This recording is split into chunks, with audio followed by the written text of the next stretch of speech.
Bonsoir à tous. Bienvenue à la deuxième soirée du Festival de philosophie de l'Institut français. Nous sommes ravis de vous accueillir pour cette deuxième soirée dans les jardins de l'École française d'Athènes. Ce soir, nous vous invitons à partager votre soirée entre les jardins et l'Institut, puisqu'à partir de 21 h, nous aurons aussi des événements du côté de l'Institut. Une lecture de poésie sur la terrasse et une projection de film à l'auditorium. Donc n'hésitez pas à circuler entre les différents espaces. La première table ronde de ce soir est consacrée à Albert Camus et en particulier à sa pensée du journalisme. Intitulée Agiter l'indifférence, elle réunira deux intervenants pour une discussion en français. Sandra Monac, merci d'être avec nous. Sandra Monac est spécialiste de photographie et elle est directrice et organise chaque année à Minorque un événement dédié à Camus, les Trobates y Premis Mediterraneus Albert Camus. Et elle sera ici en conversation avec Dimitris Stéphanakis, écrivain grec, mais qui nous fait le plaisir de s'exprimer en français ce soir. Auteur de nombreux livres, connu en France notamment pour ses Jours d'Alexandrie, et qui viendra plus particulièrement nous parler ce soir de son livre publié en 2024, Un été grec avec Camus. Merci à tous les deux, et je vous cède la parole. Bonne soirée à tous. Eh bien, merci beaucoup, merci à Anouk, merci à vous toutes et à vous tous de nous accompagner de ce début de soirée, donc cette première conversation qu'on va avoir autour de cette thématique que nous a introduit Anouk. Moi, je voudrais tout simplement, si vous me le permettez, remercier l'équipe de l'Institut français, mais aussi l'équipe de l'Institut Cervantes, et en particulier donc Anouk et à la directrice de l'Institut Cervantes, Pilar Tena, qui ont été mes deux interlocutrices afin de justement de me retrouver aussi aujourd'hui avec vous. Et bien évidemment, remercier notre intervenant, Dimitris, qui, je suis sûre, va nous apporter toute une série de réflexions autour de Camus, mais au-delà, puisque c'est un peu on va tenter à travers cette conversation. Comme l'a expliqué Anouk, effectivement, à Minorque, j'ai le privilège de diriger un festival autour de la figure d'Albert Camus. En fait, nous avons construit ce projet dans l'idée justement d'essayer de restaurer l'héritage camusien, mais surtout ce que l'on voulait, c'était tenter de récupérer de voir comment l'œuvre de Camus, qui est sans doute une référence en termes d'humanisme, en termes de justice, mais surtout pour moi en termes aussi de rébellion, comment son œuvre peut essayer de nous servir à nous, citoyens, citoyennes du XXIe siècle, pour essayer de repenser notre présent, notre actualité. Et comme disait Camus, penser, c'est réapprendre à voir. Et c'est pour ça que depuis Minorque, donc depuis aussi la Méditerranée, une île donc dans les Baléares, une île espagnole, une île de lumière, une île aussi qu'on aime appeler une des origines, puisque la grand-mère d'Albert Camus était originaire de Minorque, donc de là la naissance de ce projet. Eh bien, nous cherchons depuis maintenant presque 9 ans à essayer justement de travailler à la construction d'un espace de circulation des savoirs. Ce que nous cherchons justement, c'est un espace qui soit guidé par cette pensée lumineuse, mais en écoutant, en sentant les vibrations, les voix des créateurs, des créatrices du monde entier, des créateurs et des créatrices, des hommes et les femmes de la culture d'aujourd'hui. En fait, nous cherchons à ne pas proposer, disons, des solutions magiques, et j'imagine que ce soir, ce n'est pas du tout notre intention. Nous ne cherchons pas non plus à suivre la pensée de Camus comme un dogme, ni à participer à cette cacophonie, des fois, de ces réappropriations de citations camusiennes. Camus n'est pas, en tout cas pour nous, un distributeur de sentences passe-partout. Il est, en tout cas pour nous, comme le décrivait un grand journaliste, Jean Daniel, ce disciple du refus et du doute. Et donc, ce que nous allons tenter ce soir, je l'espère, c'est essayer d'alimenter de nouveaux regards, accompagnés donc de cette pensée. Et comme l'a bien dit Anouk, on ne va pas tenter de restaurer toute la pensée camusienne, ce n'est pas du tout notre intention, mais de parler justement d'un aspect concret de la réflexion de Camus autour du journalisme, autour du rôle du journaliste, ce combat qu'il a mené pour cette idée par rapport à un journalisme d'idées, il a tenté aussi de Il parlait du journalisme comme un acte moral, le journalisme qui doit éclairer et non manipuler, qui doit être justement, comme il disait, au service de la vérité et de la justice. Et donc pour cela, nous avons un invité d'exception, Dimitris Stéphanakis, à qui je remercie à nouveau d'être avec nous. C'est un grand connaisseur de l'œuvre de Camus, mais lui aussi, donc c'est un écrivain qui résiste à travers l'écriture, qui construit finalement un univers aussi humaniste. Et donc, on a posé cette grande question, non, puisqu'on est dans ce festival qui s'interroge sur comment agir.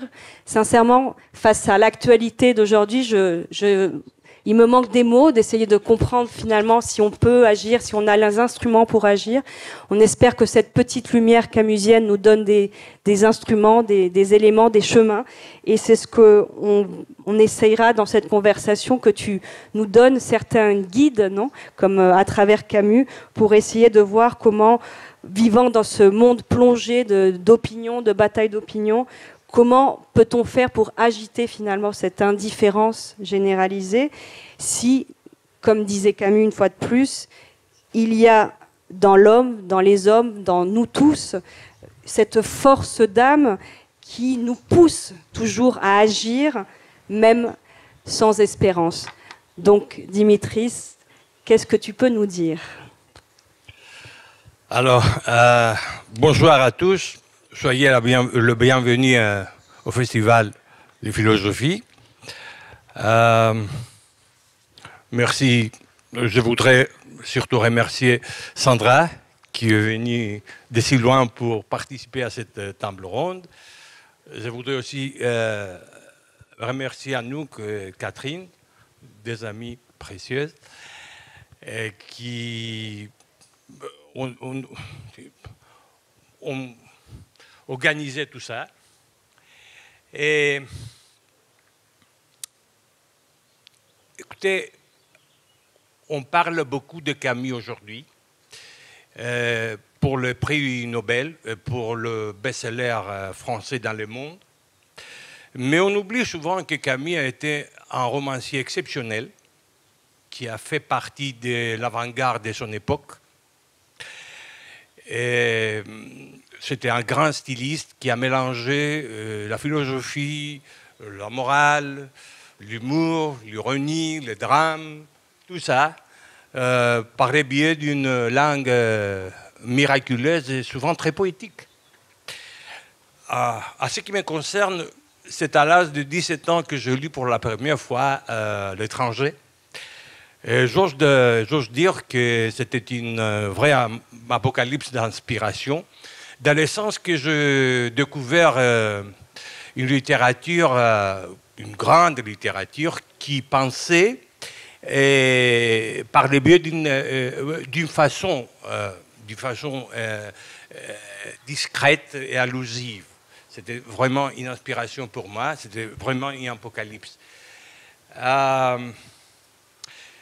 Permettez-moi de faire une petite intervention, notamment qui concerne Albert Camus comme une plume libre au service du journalisme. Et après, on peut discuter ensemble pour des idées de la philosophie, de la littérature, etc.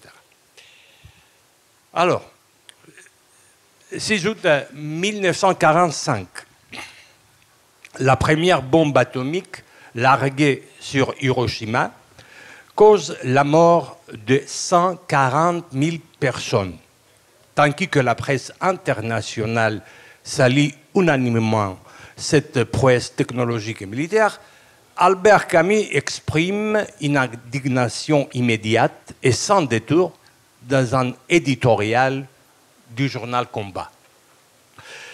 L'écrivain franco-algérien engagé dans la résistance depuis 1943, aux côtés de Pascal Piat, rédige alors l'un des rares textes de protestation, aux côtés notamment de Bertrand Russell. De Bertrand Russell, le philosophe fameux. Dans Combat, le 8 août 1945, Albert Camus écrit « La civilisation mécanique vient de parvenir à son dernier degré de sauvagerie.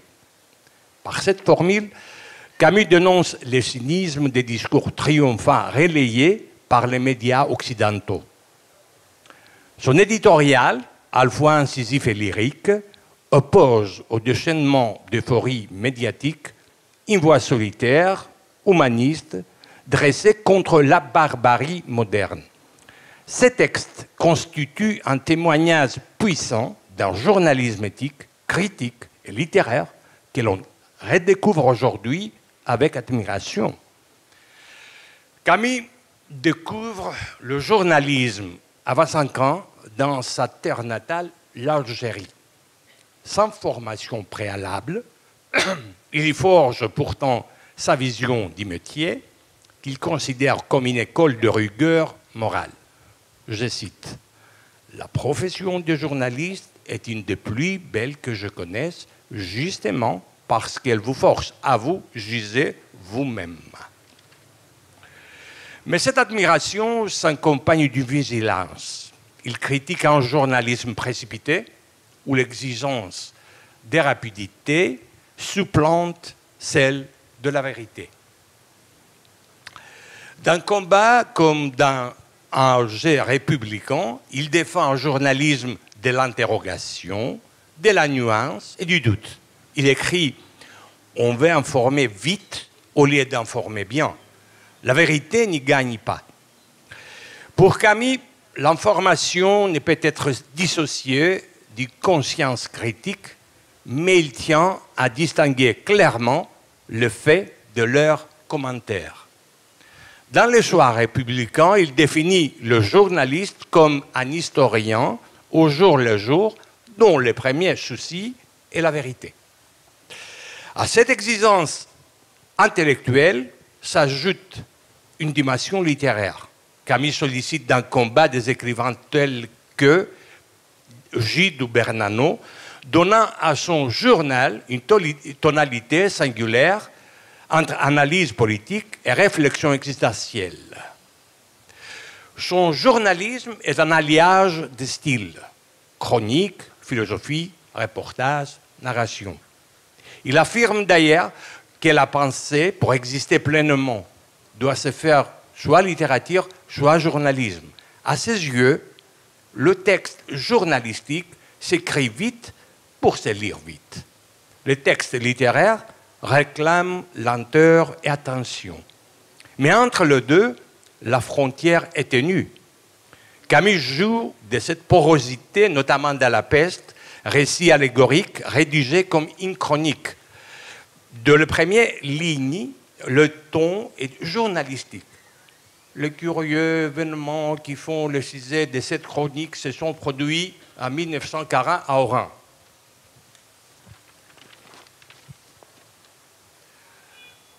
Cette entrée en matière pourrait être celle d'un article de presse. L'œuvre entière, d'ailleurs, est traversée par des observations qui relèvent d'une sensibilité de reporter.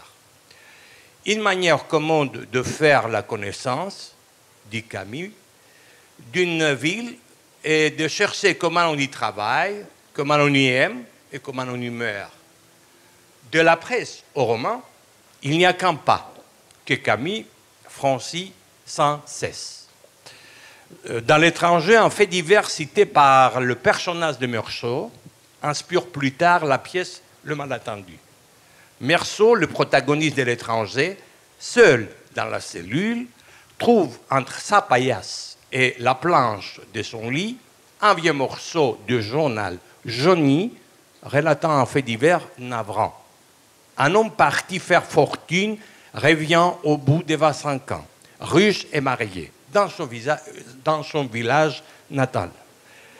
Pour surprendre sa mère et sa sœur qui tiennent un hôtel, il leur dissimule son identité et prend une chambre comme n'importe quel voyageur.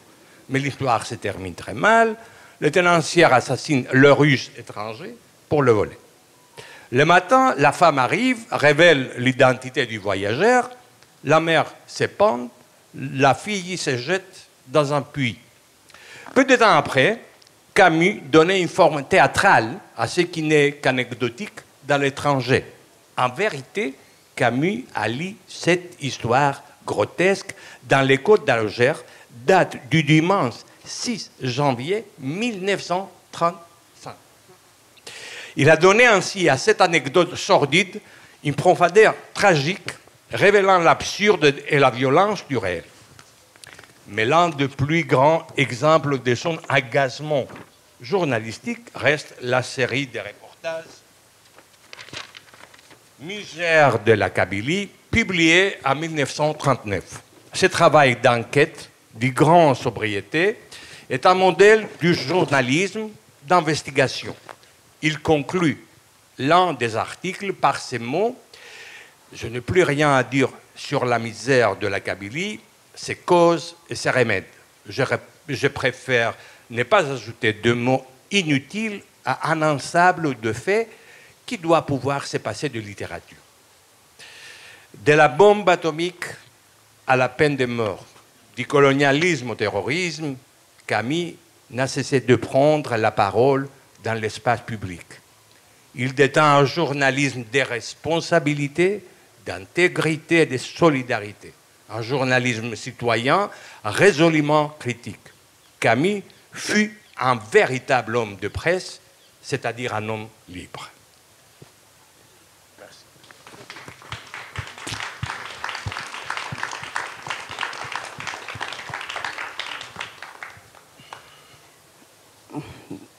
Eh bien, non, très intéressant justement d'avoir fait ce... Il a fait un travail exceptionnel, Dimitri, justement, de condenser en 10 minutes la vie finalement journalistique et l'engagement journalistique de Camus pour vous introduire effectivement à trois des éléments majeurs, non, qui ont marqué justement son engagement, son sens finalement, comme tu viens de le dire, d'un homme de presse, un homme libre, non. Moi, en fait, je m'interroge surtout sur le fait que comment, effectivement, son intégrité, ce que tu as bien décrit, finalement, cette capacité de passer d'un langage journalistique qui repasse justement dans son écriture, finalement, ce ne sont pas des mondes séparés, ce sont des mondes justement qui s'entrelacent, et c'est ce qui fait finalement la grandeur, je crois, donc, de cet écrivain en particulier qu'on est en train de parler, mais qui fait la grandeur pour moi de tous les grands créateurs et créatrices, c'est-à-dire la capacité finalement de ne pas séparer les mondes, non, qui sont finalement articulés d'une façon trop rigide. Camus disait par exemple, une phrase que je reprends, et sur celle-là j'aimerais bien que tu puisses rebondir, il dit: oui, il y a la beauté et il y a les humiliés. Quelles que soient les difficultés de l'entreprise, je ne voudrais n'être jamais infidèle ni à l'une ni à l'autre. Alors, ok, je suis d'accord que Camus a essayé de réunir toutes ces occupations dans une œuvre qui semble une totalité. Mais en même temps, à mon avis, Camus a consciemment choisi la voie du roman comme une expression privilégiée afin de réunir le style littéraire, parce que je pense que la priorité pour Camus était toujours la littérature, pas le journalisme, le style littéraire, la réflexion philosophique et l'engagement moral. Parce que en tant que journaliste, Camus reste un peu un moraliste discret. Et il évite le ton didactique ou dogmatique, mais il y a toujours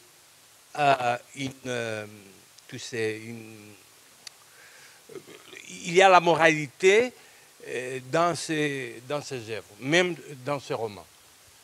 Et en même temps, je pense que ces recherches philosophiques nourrissaient ces récits et la profondeur de ces récits sans jamais les alourdir. c'est ce qu'on a discuté plus tôt, que le texte de Camus est toujours touffi sans être confus. Jamais. Il adopte un style dépouillé, il adopte un style discret, allusif,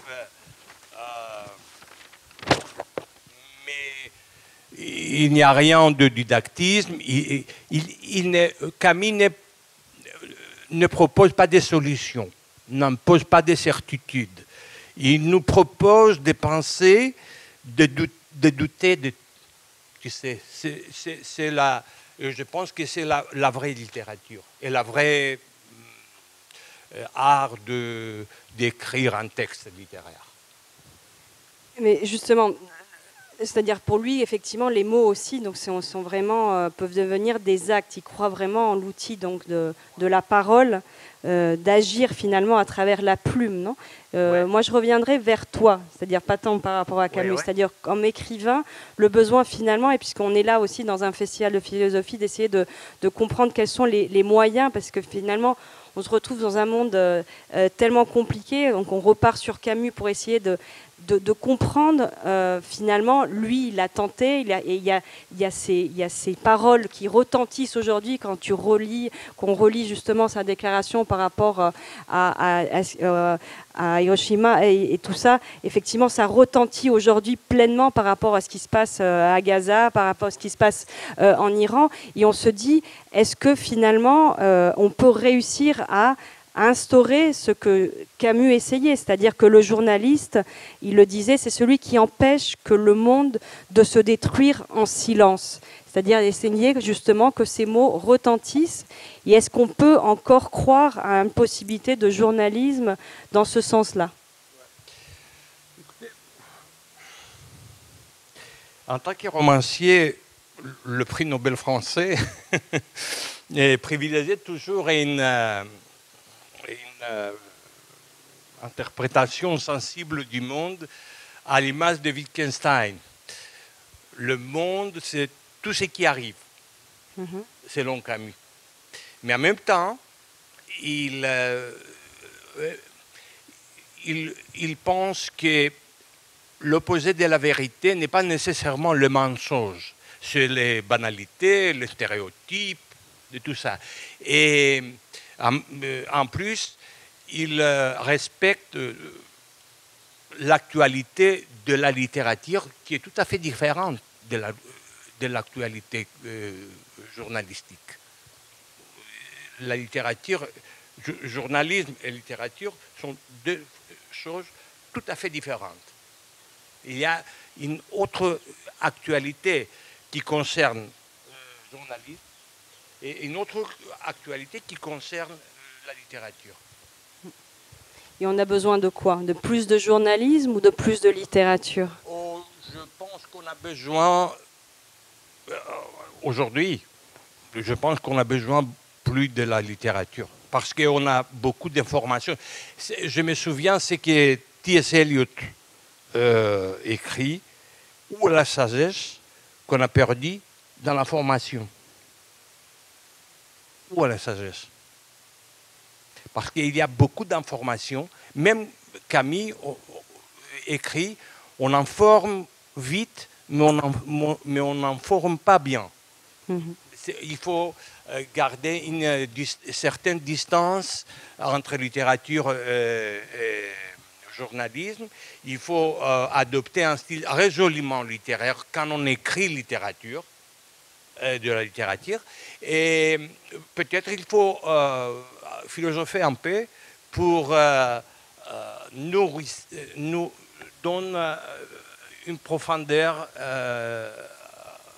à un texte littéraire. Et je répète ce que je te dis, que le texte journalistique s'écrit vite pour se lire vite, mais le texte littéraire réclame lenteur et attention pour se lire attentivement et peut-être 2 ou 3 fois. Mais tu as bien montré justement que Camus introduit justement ce style aussi journalistique à l'intérieur de ses romans. C'est-à-dire comment il utilise la chronique et finalement, et combien d'auteurs aujourd'hui aussi nous font justement part de réalités actuelles à travers une écriture littéraire. Oui, je te rappelle que Camus a critiqué le roman américain. Et il pensait que le roman américain manque de la mémoire. Il n'y a pas la mémoire. Il y a une inscription au niveau d'espace, pas une inscription au niveau de temps. Camus, en tant que romancier comme littéraire, épouse plutôt la tradition proustienne qui accorde une présence essentielle à la mémoire. Et cette narration résiste à la fuite du temps et à l'oubli. Il résiste à la mort, symboliquement. Tous les textes qui tiennent de la mémoire, c'est un texte qui dure beaucoup plus qu'un texte journalistique, qu'un texte éphémère. On vit dans un monde marqué de plus en plus par la instantanéité et l'éphémère. Et il faut trouver un moyen, peut-être le roman, c'est un bon moyen, c'est une activité qui pourrait sauver notre propre vie, la mémoire, le genre, on a besoin d'une œuvre qui est plus ancrée dans son époque, mais en même temps qui est universelle, qui est engagée, comme l'ouvrage camusien, je pense. Oui, moi je considère aussi que c'est toutes les disciplines. D'ailleurs, Camus aimait se définir comme artiste avant que tout simplement comme écrivain. Il considérait donc le métier d'artiste dans toute sa dimension. Et c'est là que je crois aussi, donc comme un festival comme celui-ci, un projet comme celui qu'on essaye de défendre à Minox, ce que nous tentons justement, c'est d'essayer, ou nous croyons dans toutes les disciplines artistiques, dans les espaces de la création, comme justement ces espaces de création comme possibilité d'être dans la conversation du public, c'est-à-dire d'être dans la réflexion de nous, citoyens, puisqu'effectivement, peut-être ce journalisme tel comme le réclamait Camus, tel qu'il exigeait Camus, il se retrouvait aussi dans cet espace, et lui-même le disait, dans cet espace de solitude, non, finalement solitaire, finalement, face à des machines de l'information qui vont dans un autre élan. Il y a bien évidemment beaucoup de journalistes actuels qui tentent de travailler avec une éthique camusienne. On va pas dire qu'effectivement il n'y en a pas actuellement, au contraire, et heureusement grâce à eux et grâce à elles, on arrive justement à pouvoir entendre, savoir, mais effectivement je crois que dans un autre espace de réflexion que nous propose la littérature, que nous propose d'autres disciplines artistiques, on a la capacité en tant que citoyenne d'avoir un rapport différent par rapport à notre réalité, et finalement c'est cette distance-là qui peut nous donner une capacité critique majeure afin de mieux nous comprendre et surtout, je crois, de mieux nous voir, nous, les autres, non, ne pas être simplement dans un miroir par rapport à nous-mêmes, mais dans une conversation finalement avec les autres, puisque finalement, je crois que l'essentiel aussi, c'est ça, non, de ce que nous dit Camus tout le temps. Et il parle toujours donc d'essayer de comment agir. Toute sa vie, c'est une interrogation sur comment agir. Toute son œuvre est une interrogation de comment agir. Et sa réponse pour lui, c'est agir dans la mesure. Qu'est-ce que signifie la mesure pour nous aujourd'hui, dans nos vies absolument accélérées, foudroyantes, etc. Comment incorporer cette idée de mesure dans nos vies actuelles ? je ne sais pas, je reprends quelque chose aussi de Camus et j'aimerais qu'aussi tu me dis si tu l'intègres aussi dans ton œuvre, dans ta façon de penser. Il parlait de cette action modeste mais essentielle qui est de faire son métier, de faire notre métier d'homme. Et finalement, en tout cas, quand je préparais cette conversation, je me disais, mais est-ce qu'il y a un sens à ce qu'on se retrouve aujourd'hui à parler d'une grande figure de la littérature du XXe siècle qui voilà, n'est plus avec nous, face aux horreurs qu'on a face à nous, face aux horreurs de tellement de choses terribles qui passent autour de nous. À quoi ça sert justement, comment agir face à ça, non? Et la seule possible réponse, et là je repuise sur Camus, c'est cette idée que chacune d'entre nous fassions notre métier d'homme. Donc à notre petite échelle, notre métier, de ce qu'on peut faire, de ce qu'on sait faire correctement. Et c'est qu'à ce moment-là, peut-être que dans un on devient justement un nous, dans notre action justement de cette individualité, dans notre métier, dans cette idée aussi camusienne de pas une utopie grandiose, mais une utopie modeste qui se retrouve finalement dans cette mesure-là. À ce qui me concerne, je vous rappelle ce que Camus écrivait à tentant de définir le roman. Le monde romanesque, dit Camus, n'est que la correction de ce monde-ci, suivant le désir profond de l'homme, car il s'agit bien du même monde. La souffrance est la même, le mensonge et l'amour, le héros ont notre langage, nos faiblesses, nos forces. Et je pense qu'à travers cette citation, Camus souligne que le roman ne crée pas un autre monde, mais révèle le nôtre sous une lumière plus intérieure, plus fidèle à la vérité humaine. Et si l'on accepte que le journalisme agit comme un miroir du réel, il faut reconnaître qu'il s'agit souvent d'un miroir trompeur. Je pense que la littérature, elle n'imite pas, elle interprète, elle creuse, elle interroge. Là où le journalisme décrit, la littérature dévoile du Camus. Son langage, par nature, est visionnaire, presque apocalyptique. Il explore les fins, les limites, les abîmes de l'existence, et elle en révèle le sens caché, les tensions profondes, les contradictions essentielles de la condition humaine. C'est tout que Camus explique à ce qui concerne la relation de la littérature et du journalisme.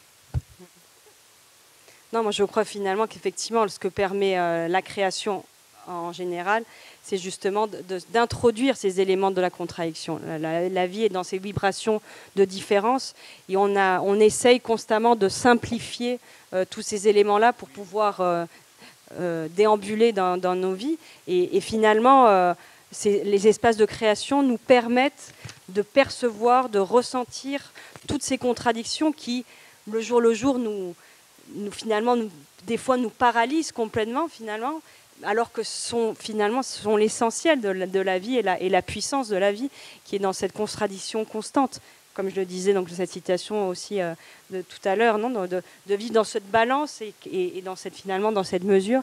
Et c'est ça ce que, en tout cas, nous permet la création, la culture, finalement. Et je voudrais ajouter qu'en tant qu'un homme littéraire, je peux dire qu'on écrit toujours avec son propre caractère. Et celui de Camus, par exemple, quand on parle de Camus, était marqué par la lucidité, par l'honnêteté intellectuelle. Et je pense aussi que Camus était trop subtil pour faire de la littérature un outil de leçon. Il refusait de transformer ses romans en discours moralisateur et il détestait la simplification de la vie. Il a cherché à trouver la profondeur de la vie, par le biais de la philosophie, par le biais de la moralité, par le biais du drame. Il a s'y mettre à profit les outils littéraires, l'ironie, l'humour, le drame, tout ça. Et je pense que je peux répondre à votre question. Si on n'a plus besoin du journalisme ou de la littérature aujourd'hui, je pense qu'on a besoin de sagesse. Et si la sagesse, comme selon T.S. Eliot, se trouve dans la littérature, on n'a plus besoin de la littérature que du journalisme. Il y a plein d'informations. Pourquoi, pour quel besoin, pour quel but? Je ne comprends pas.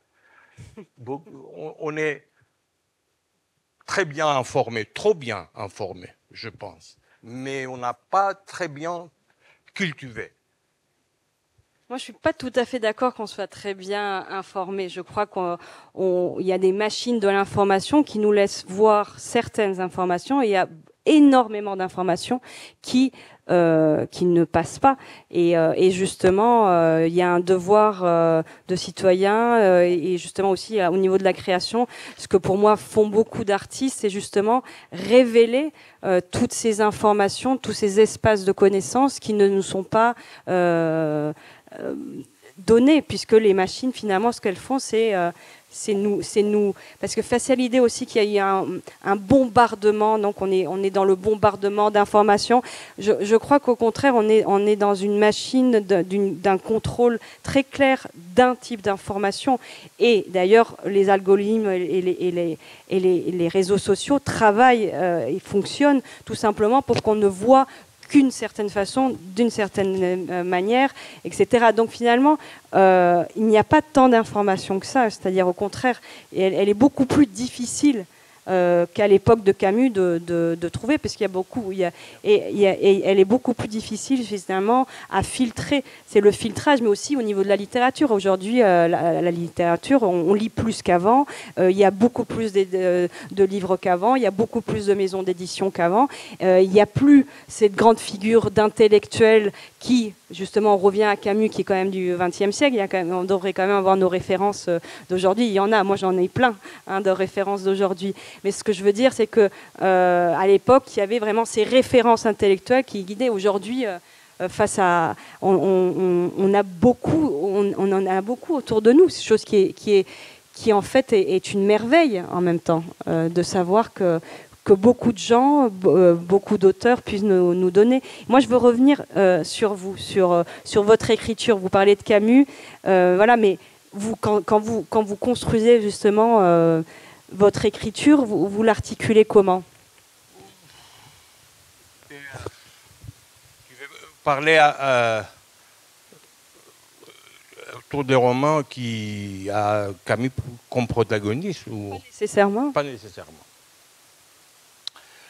Pour moi, la littérature, c'est quelque chose, tu sais, de sacré, quelque chose de très important, dans le sens que je cherche chaque fois à trouver le style qui pourrait m'aider de réunir tout ça qui me concerne, mes réflexions philosophiques, mais tu sais, l'agacement moral, le style littéraire que je voudrais épouser chaque fois. Et je me méfie tu sais, de l'actualité en général. Je cherche à trouver un sujet qui pourrait développer mes idées. Il y a toujours quelques intentions, bien sûr, mais au fur et à mesure, j'abandonne mes intentions et je continue à écrire de la littérature, tout simplement. Je ne sais pas si vous voulez qu'on ouvre un peu peut-être des questions au public pour. Alors,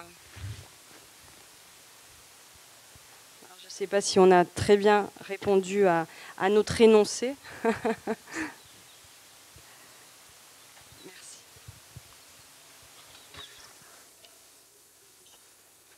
Ah. Marit.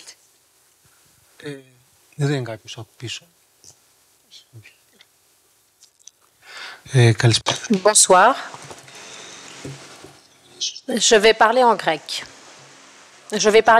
Et d'ailleurs, je vais me référer à je vais parler d'une question qui est très connue, une œuvre de Camus que nous avons tous lu, ceux de ma génération, les révoltés, je dirais. Et étant donné que nous vous remercions d'être là. Cette discussion aujourd'hui est arrivée vraiment à point par rapport à ce qui se passe, par rapport à l'actualité. Et vraiment, je pense que c'est le cosmos qui a fait que ça se passe à ce moment-là. Ces dernières années, les 50 dernières années, parmi les jeunes, on discute beaucoup d'un sujet. On a d'ailleurs fait une dédicace à Camus lors d'une exposition et une artiste qui est connue nous a parlé. Elle est connue en France aussi.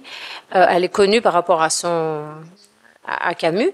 Et vous êtes grec, donc il y a ce mot, l'homme révolté. Et nous ne savons pas si on doit parler de révolté ou d'un autre mot. Donc, il y a une question de vocabulaire. Donc, une différence entre la révolte sociale et le pouvoir. Et alors, je ne sais pas si ma fille était en tant que révoltée ou pas. C'était plutôt un commentaire.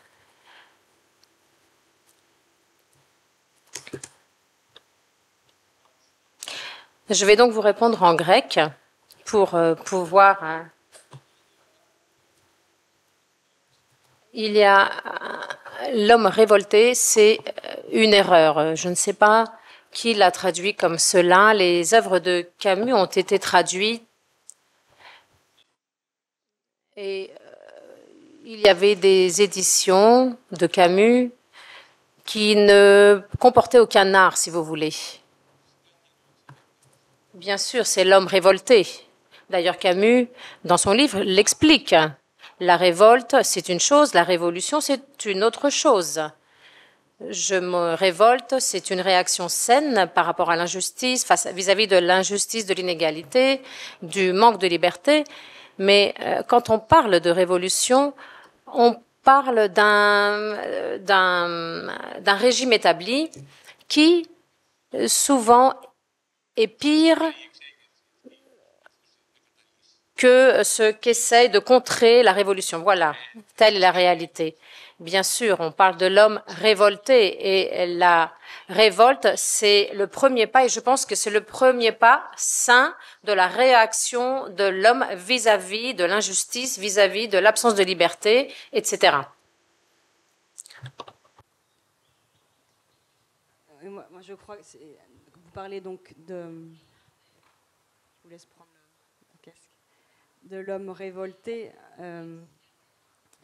Camus, je crois que nous apprend quelque chose d'essentiel, que dans ce monde donc absurde et indifférent, il est possible, il le dit comme vraiment, de vivre debout, d'agir avec la justice et donc d'essayer d'agiter justement cette indifférence par cette révolte lucide et moi je crois essentiellement solidaire, non, et fidèle à l'homme. Et ça c'est quelque chose qui est pour moi une très grande leçon finalement, non, il nous donne il ne donne pas de leçon, Camille, il nous propose toujours un chemin, non, un chemin de lucidité et d'humanité, pas de leçon, pour résister et pour essayer de ne pas être justement dans l'inaction. Et bon, c'est cette belle phrase que je disais tout à l'heure par rapport au nous, non, c'est « je me révolte, donc nous sommes ».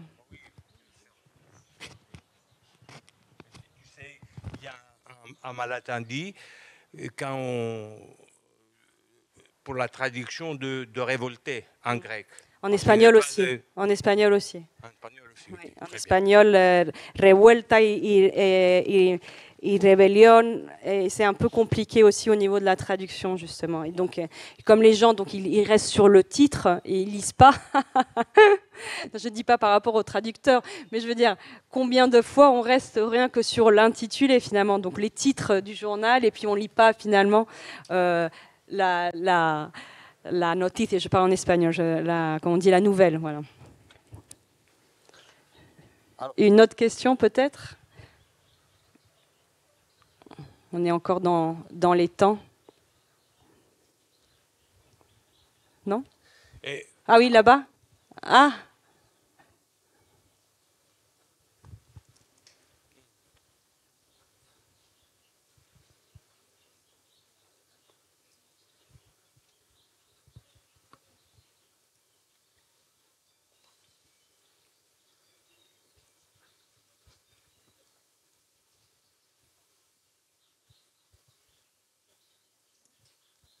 Bonsoir, je vais essayer en français ce soir.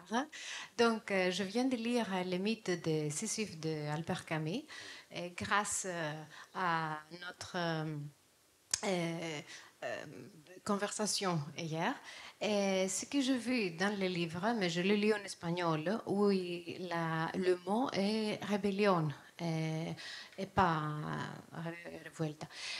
Donc, il dit que la sensibilité contemporaine traite le sujet de l'absurde, tandis que celle classique traite les métaphysiques comme sujet.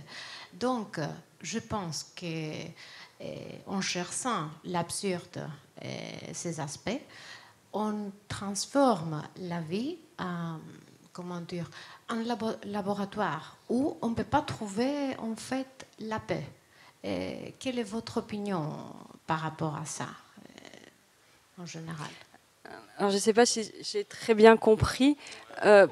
Donc, dans la vie comme espace, comme un laboratoire de contradiction. Exact. Puisque, par rapport à ça, Camus écrit que l'absurde de son substance, c'est le divorce. Et ce divorce, cette idée du divorce, n'a rien à faire avec chaque élément comme élément, mais la confrontation entre ces éléments. Voilà. Je reprendrai une phrase de Camus pour refaire la réponse. Ce serait il n'y a pas amour de vivre sans désespoir de vivre. Et on en revient à ce qu'on disait tout à l'heure, c'est-à-dire que c'est vraiment, disons, l'action, l'apprentissage justement d'être dans le présent, dans toute sa contradiction, et en sachant finalement qu'on reviendra toujours sur la même chose, c'est-à-dire c'est vivre sans illusion, mais avec l'idée de solidarité aussi, c'est-à-dire qu'on vit et vivre dans le présent, c'est comprendre de l'absurdité de nos vies finalement. On sera toujours dans ça et on essaiera comme Sisyphe de remonter, on redescendra et on remontera. Et donc c'est pour ça qu'on n'a qu'à vivre dans la beauté de l'instant, dans la beauté du présent, dans la beauté d'être ici dans ce jardin, même sachant que les bombes tombent à côté. On est là aujourd'hui à nous écouter, à partager, et il n'y a que ça qui finalement reste. Et c'est, en tout cas, moi, c'est comme je tente de vivre, parce que sinon, si on part justement dans ce que Camus nous explique très bien, de ne pas être dans l'illusion, dans l'espoir, cet espoir qui finalement ne mène pas à grand-chose. Pour finir, je propose de faire le portrait d'Albert Camus. Hein, vous voulez? Parce que Camus a été journaliste par nécessité, philosophe par inclination, dramaturge par curiosité et romancier par nature, par essence. Mais s'il épouse plusieurs genres, je pense que c'est dans le roman qu'il semble trouver sa voie la plus naturelle. Hein? Tu penses, je crois? Non. Ok. Je pense que l'ouvrage Camisian, l'œuvre Camisian, c'est à la fois engagé et universel, ancré profondément dans son époque, mais toujours d'actualité. On est d'accord? Ok. C'est tout. S'il y a un autre, je propose d'arrêter ça.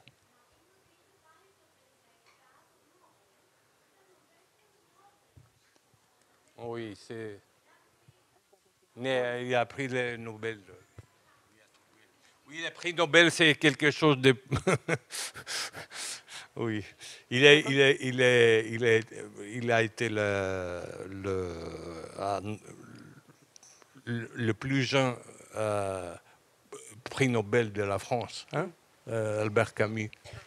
Oui, il a reçu le prix Nobel effectivement très jeune, mais il a très mal vécu. Il a très mal vécu le post-prix Nobel. Après ça, il a eu besoin de partir à Lourmarin, de se retrouver, de partir de Paris et de tout ce monde intellectuel qui le démangeait, qui finalement. De la jalousie. Oui, il a été victime aussi d'être sous la lumière, c'est toujours aussi compliqué. Et c'est, il le dit, une de ses grandes amantes, c'était un homme qui avait beaucoup de femmes, hein, il ne faut pas l'oublier. Donc, elle le dit très bien. Elle dit justement, il était sollicité de partout, par tout le monde. Il était sollicité en tant que journaliste, il devait parler sur l'actualité d'Algérie. Il était sollicité en tant qu'homme de théâtre. Il était sollicité en tant qu'écrivain. Il était sollicité dans tous les sens. Il était sollicité par toutes les femmes et toutes les cartes, les lettres qu'il devait écrire. Et donc, finalement, il avait une vie extrêmement touffue et pleine qui, des fois, le laissait sans respiration. Mais c'était vraiment... voilà, c'était difficile d'être sur tous les bords comme on l'exigeait aussi d'être. En tout cas... Voilà, je crois que ce qu'on a tenté ici, et Dimitri, je crois, fait le rapport parfaitement, c'est-à-dire la passion, donc, comme tu l'as bien dit, non, c'est cette lecture pour toi de l'étranger qui t'a finalement transformé, comme beaucoup d'auteurs, comme beaucoup de créateurs nous ont transformés. J'espère que, en tout cas, à travers cette conversation, vous pourrez relire aussi à Camus, mais je crois que essentiellement aussi repartir sur le regard au niveau de nos créateurs et créatrices aujourd'hui qui finalement sont aussi, beaucoup d'entre eux, dans ce devoir justement de nous accompagner, de comprendre justement notre absurdité dans notre réalité et l'importance finalement d'être dans cette réflexion et, comme disait Camus, de repenser pour essayer de mieux voir. J'espère qu'on repartira tous et toutes en voyant tous un peu mieux ce soir. Merci beaucoup.